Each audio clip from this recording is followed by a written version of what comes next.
কক্সবাজারের নুনিয়াছড়া বিআইডব্লিউটিএ ঘাটে সেন্ট মার্টিনগামী জাহাজ দি আটলান্টিক ক্রুজে অগ্নিকাণ্ডের ঘটনায় একজন নিহত হয়েছেন ও রক্ষা পেয়েছেন যাত্রার জন্য ঘাটে অপেক্ষারত ১৯৪ জন পর্যটক।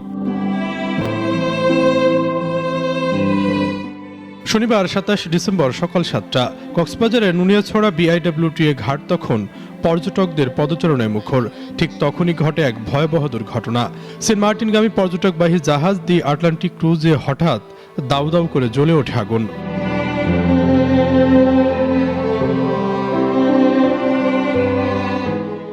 মুহূর্তে আতঙ্ক ছড়িয়ে পড়ে পুরো এলাকায়। এ ঘটনায় প্রাণ হারিয়েছেন জাহাজের কর্মচারী নূর কামাল।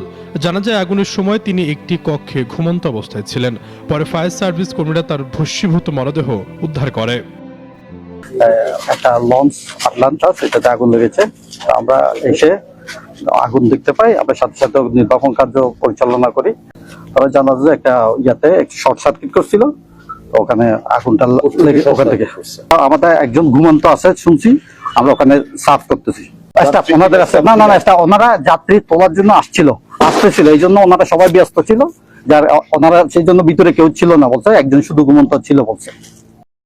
তবে অলৌকিকভাবে রক্ষা পেয়েছেন ১৯৪ জন পর্যটক। তারা সেন্ট মার্টিন যাওয়ার উদ্দেশ্যে ঘাটে অপেক্ষা করছিলেন। জাহাজটি ঘাটে নোঙর করার পরপরই অগ্নিকাণ্ডের ঘটনায় বড় ধরনের প্রাণঘাতী থেকে বেঁচে যান পর্যটকরা।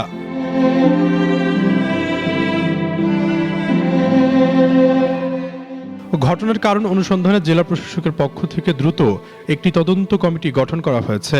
এটি কি যান্ত্রিক ত্রুটি নাকি অন্য কোনো অবহেলা তা খতিয়ে দেখছেন সংশ্লিষ্টরা।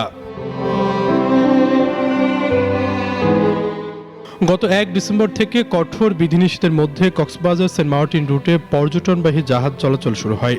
৬টি জাহাজকে অনুমতি দিলেও এই দুর্ঘটনা পর্যটন মৌসুমে বড় এক ধাক্কা হিসেবে দেখা দিয়েছে।